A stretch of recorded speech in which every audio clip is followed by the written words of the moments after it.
Good evening, student.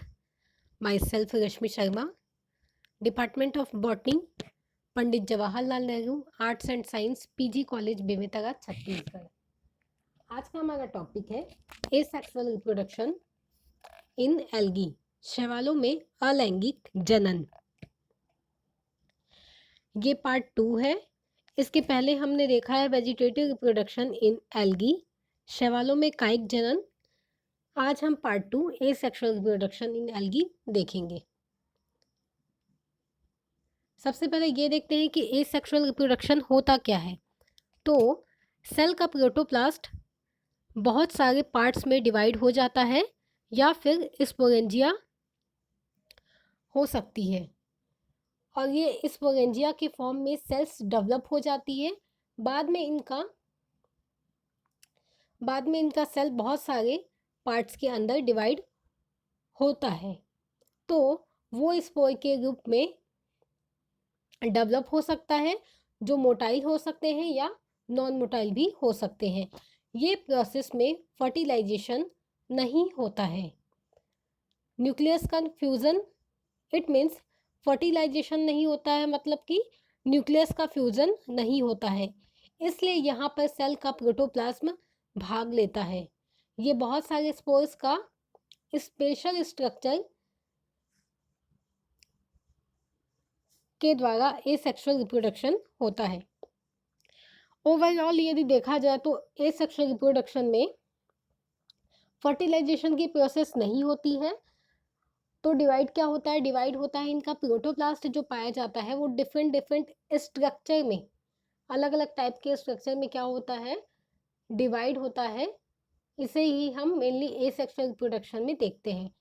तो आइए start करते हैं। सबसे फर्स्ट है बाय जूस्पोर्स। जूस्पोर्स जूस्पोरेंजियम में बनते हैं, जो साइटोप्लाज्म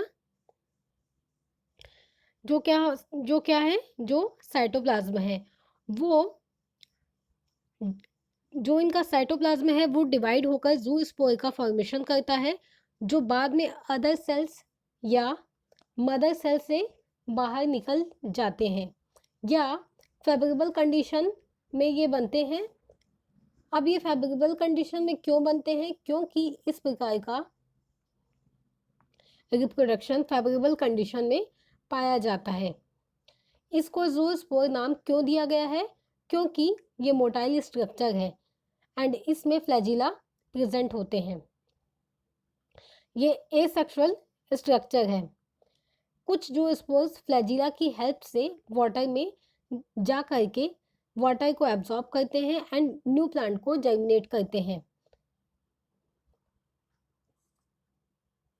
सेकंड है, आगे देखते हैं। अब हम ये देखते हैं कि जूस्पोर के बेसिस पे जो फ्लैजिला है वो कितने टाइप्स के हो सकते हैं या एल्गी में पाए जाते हैं। तो फर्स्ट है बाइफ्लैजिलेट। बाइफ्लैजिलेट इट मीन्स ऐसे एल्गी जिनमें 2 फ्लैजिला पाई जाती है, जैसे कि आप देख सकते हैं क्लेमाइडोमोनास में 2 फ्लैजिला है फर्स्ट स्ट्रक्चर में। एंड सेकंड है बाइफ्लैजिलेट एंड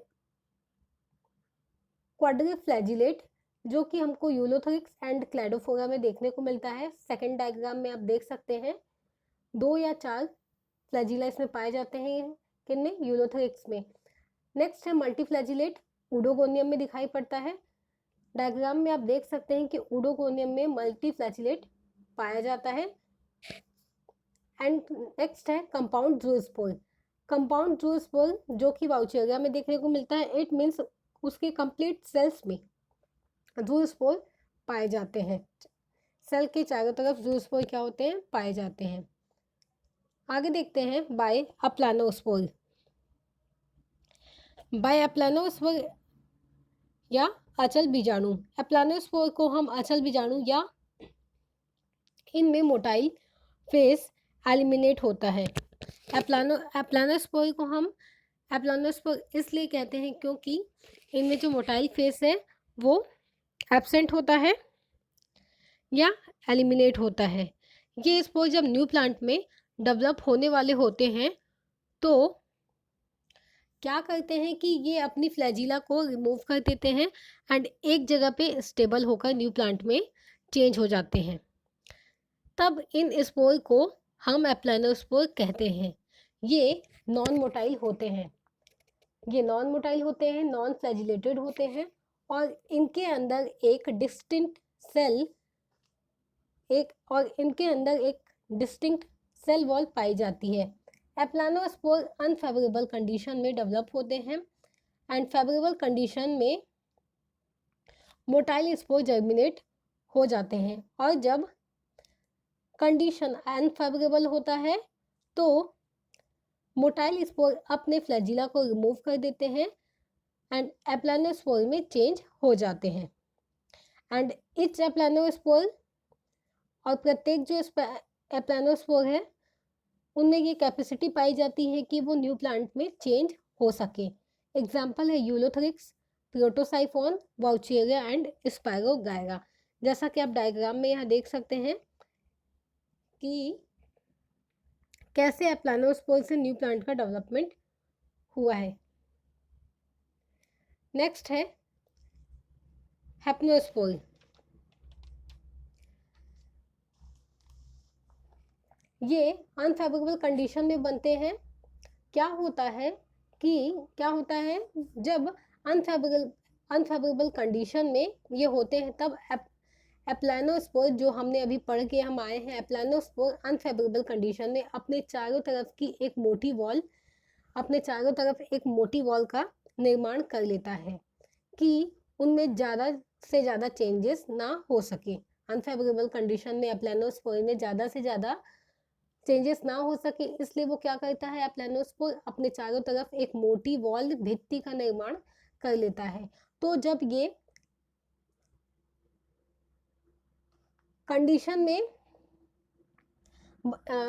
इसी कंडीशन में बहुत टाइम तक क्या होते हैं, पड़े रहते हैं, तो इनका प्रोटोप्लास्ट चेंज होकर के सिस्ट का फॉर्मेशन कर लेता है। जब ये कैसे होते हैं, जब ये अनफेवरेबल कंडीशन में ही पड़े रहते हैं तो इनका प्रोटोप्लास्ट चेंज होकर के सिस्ट का फॉर्मेशन कर लेता है, और प्रत्येक सिस्ट न्यू प्लांट या फिर न्यू थैलस का फॉर्मेशन करने की कैपेसिटी इसमें पाई जाती है। सिस्ट में न्यू प्लांट डेवलप होने की कैपेसिटी क्या होती है, पाई जाती है। एग्जाम्पल है Chlamydomonas, nivalis, Pediastrum, Vaucheria and Ulothrix. Next है by palmella stage. Palmella stage unfavourable condition में होती है, या जहाँ पर पानी की बहुत ज़्यादा ही कमी होती है वहाँ पे पामेला स्टेज पाया जाता है। या जहाँ पर एल्गी में क्या होती है, जहाँ पे पानी की कमी होती है, मतलब कि वहाँ पे क्या होती है, पानी में बहुत ही ज़्यादा अधिक सॉल्ट या फिर लवण की मात्रा पाई जाती है। तो सॉल्ट बहुत ज़्यादा जब या फिर एक्सिस में पाई जाती है तो इनमें क्या होता है कि सेल का प्रोटोप्लास्ट डिवाइड होकर के बहुत सारे डॉटर प्रोटोप्लास्ट में या डॉटर प्रोटोप्लास्ट का फॉर्मेशन कर देती है, जिससे पेरेंट का सेल वॉल केराटिनाइज्ड हो जाता है और अपने चारों तरफ जिलेटिन का आवरण बना करके एक म्यूसिलेजिनस सीट का निर्माण कर लेती है। कहाँ पे, डॉटर प्रोटोप्लास्ट के चारों तरफ। ओके, नेक्स्ट है ये डॉटर सेल के जो चारों तरफ क्या करती है, म्यूसिजिलेनस सीट का फॉर्मेशन कर लेती है। ये कवरिंग इनको वाटर की कमी से क्या करती है, बचाने का काम करती है। जो पानी है वो इनके अंदर स्टोर रहता है, किनको, जो प्रोटोप्लास्ट के अंदर जो पानी पहले से ही स्टोर है उसके चारों तरफ क्या होती है, ये म्यूसिलेजिनस सीट की कवरिंग हो जाती है, जिससे क्या करते हैं, वाटर की कमी से ये क्या होते हैं, बच जाते हैं।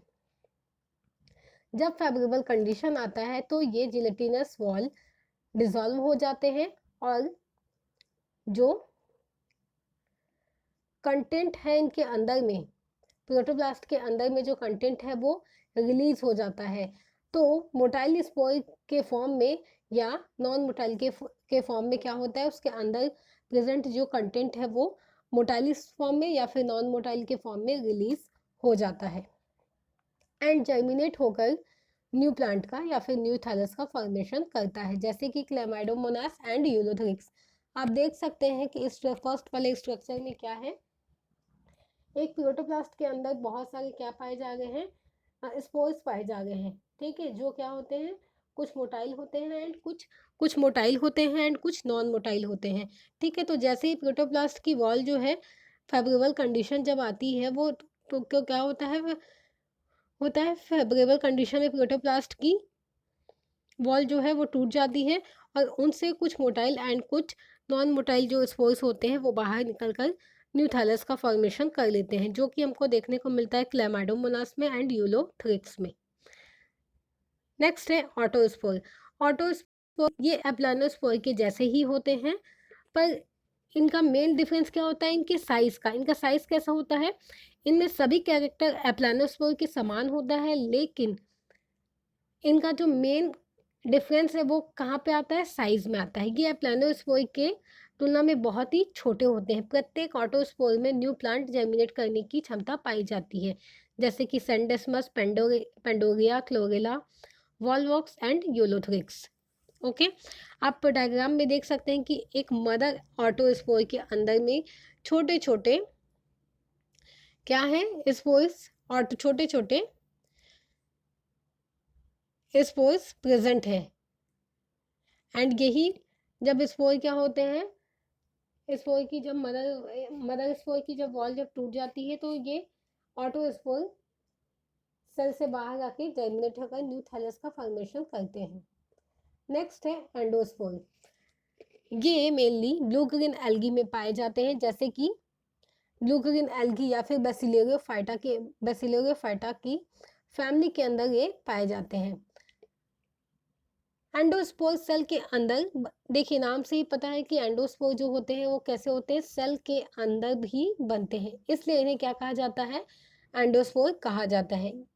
ये स्पोर छोटे होते हैं जो मदर प्रोटोप्लास्ट के डिवीजन से बनते हैं, जिन्हें हम कोनिडिया या फिर गोनिडिया भी कहते हैं। ये जब मदर सेल वॉल से मुक्त हो जाते हैं तो बिना किसी विश्राम के या फिर बिना किसी रेस्टिंग स्टेज के ही ये क्या करते हैं, ये स्पोर जर्मिनेट होकर न्यू प्लांट को डेवलप करते हैं। एग्जाम्पल है डर्मोकार्पा। नेक्स्ट है एक्सोस्पोर। नेक्स्ट है इसमें एक्सोस्पोर। ऐसे प्रोटोप्लास्ट जो बाहर की तरफ बनते हैं, कहाँ बाहर की तरफ बनते हैं, सेल के बाहर की तरफ बनते हैं, एक्सोस्पोर्स कहलाते हैं। एक्सोस्पोर्स डेवलप ये कब होते हैं, जब सेल का प्रोटोप्लास्ट किसी वजह से क्या हो जाता है, रप्चर हो जाता है या टूट कर क्या होता है, बाहर निकल जाता है। और टूटने के बाद भी प्रोटोप्लास्ट बाहर निकल जाए और बाहर निकलते ही वो बहे नहीं, है ना, क्या होना चाहिए, बहना नहीं चाहिए, बल्कि उसे स्पोर में चेंज हो जाना चाहिए। एंड ये स्पोर कैसे होंगे, नॉन मोटाइल। ऐसे स्पोर को हम एक्सोस्पोर कहते हैं। ये स्पोर एक साथ इकट्ठा होकर या फिर एग्रीगेट होकर एक कॉलोनी का फॉर्मेशन करते हैं। एग्जाम्पल केमीसाइफोन। नेक्स्ट है एकाइनीट। ये वेजिटेटिव सेल होती है एंड फिलामेंटस एल्गी में पाई जाती है। फिलामेंटस एल्गी में ये स्पोर का फॉर्मेशन होता है, जो कि मोटी भित्ति वाले और लंबी होती है और इनके अंदर फूड रिजर्व भी होता है। तो ऐसे स्ट्रक्चर को हम एकाइनीट कहते हैं। एकाइनीट अनफेवरेबल कंडीशन में बनते हैं एंड ये फेवरेबल कंडीशन में जर्मिनेट होकर न्यू प्लांट का डेवलपमेंट करते हैं। एग्जाम्पल है Anabaena, Gloeotrichia, Cladophora and Vaucheria. Next है कार्पोस्पोर्स। ये कार्पोस्पोरोफाइट के ऊपर पाए जाते हैं और ये कार्पोस्पोर रेड एल्गी के मेंबर होते हैं, जो कि रेडोफाइसी फैमिली में पाए जाते हैं और प्रत्येक जो स्पोर होते हैं वो न्यू प्लांट का डेवलपमेंट करते हैं। आप देख सकते हो कि कार्पोस्पोरोफाइट के अंदर में किनका निर्माण होता है, कार्पोस्पोर्स का निर्माण होता है। ये आप डायग्राम में यहाँ देख सकते हैं। नेक्स्ट है नेचुरल स्पोर्स। ये स्पोर्स जिनका डेवलपमेंट स्पोरेंजिया में नहीं होता है, ये रेडोफाइसी के अंतर्गत आते हैं। नेक्स्ट है मोनोस्पोर्स। ये मोनोस्पोर एंजियोफोर में पाए जाते हैं एंड प्रत्येक मोनोस्पोर एंजियोफोर में एक स्पोर पाए जाते हैं एंड न्यू प्लांट एंड मोनोस्पोर में न्यू प्लांट डेवलप करने की कैपेसिटी पाई जाती है। एग्जाम्पल है रेडोफाइसी के बहुत सारे ऐसे मेंबर हैं जैसे कि बैगिया, पोरफायरा, पोरफायरिडियम एक्सेट्रा। नेक्स्ट है पैरास्पोर्स। ये स्पोर्स रेडोफाइसी के मेंबर में देखे गए हैं और प्रत्येक स्पोर न्यू प्लांट को जर्मिनेट करता है। नेक्स्ट है स्टेटोस्पोर। ये ज़ैंथोफाइसी एंड बैसिलेरियोफाइसी में पाए जाते हैं।